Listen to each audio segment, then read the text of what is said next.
కణికవీతితో కార్యాలు సాధించాలి. ఈ కథ ఆదిపర్వంలోనిదా. హస్తినాపురాన్ని పాలించే ధృతరాష్ట్ర మహారాజుకు ముగ్గురు మంత్రులున్నారు. అందులో ప్రధాని విదురుడు. ఈ విదురుడు విద్వాంసుడు, ధర్మపరుడు, నీతికోవిదుడు. రెండోవాడు సంజయుడు. ఈయన రాయబార కార్యాలు నిర్వహిస్తూ నిరంతరం ధృతరాష్ట్రునే అంతరంగిక సలహాదారుగా ఉంటాడు.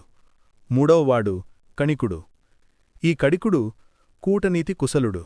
అంటే మోసంతో, కుట్రలతో శత్రువులను ఎలా నాశనం చేయాలో చెప్పగలడు.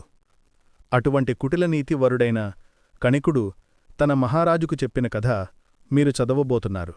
మహారాజా, అనగనగా ఓ మహారణ్యం. ఆ అడవిలో ఎన్నో క్రూరమృగాలు యథేచ్ఛగా విహరిస్తున్నాయి. అక్కడ ఓ నక్క ఉంది. అది చాలా తెలివైనది. తన పనులన్నీ ఆతురులచేత చేయించుకుని పని పూర్తిగాగానే వాటిని మోసం చేసి హాయిగా ఆ ఫలాన్ని అనుభవిస్తుండేది. ఈ నక్కకి నలుగురు స్నేహితులున్నారు. పులి, తోడేలు, ముంగిన, ఎలుక. వీటితో కలిసిమెలిసి ఉన్నట్టు నటిస్తూ సుఖంగా జీవిస్తున్నది. ఆ రోజులలో ఒకనాడు నెక్కబలిసి నవనవలాడుతూ హాయిగా గంతులేస్తూ చెంగుచెంగునా దూకుతూ పోయే లేడి దాని కంటబడింది. ఆ లేడి ఈ మిత్రబృందాన్ని దూరం నుంచి చూసింది. చూస్తూనే వాటికి బహుదూరంగా పారిపోయింది.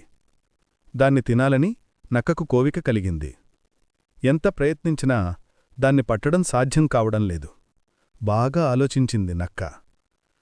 మిత్రులను చుట్టూ కూచోబెట్టుకుని, స్నేహితులారా, ఈ లేడి ఎంత అందంగా ఉందో, దాని మాంసం అంత రుచిగా ఉంటుంది. అయితే దానితో పరుగెత్తే శక్తి మనకెవరికీ లేదు. కనుక దాన్ని చంపడం మనకు సాధ్యం కాదు. ఇప్పుడు మనం ఒక కుట్ర పన్ని దాన్ని చంపాలి. అప్పుడు హాయిగా దాని భారతంలో నీతి కథలు 25 నీతి కథలు ఉన్నాయి.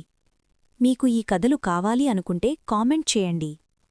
మా ఇన్స్టాగ్రామ్ పేజీ ఫాలో అవ్వండి, లైక్ చేయండి.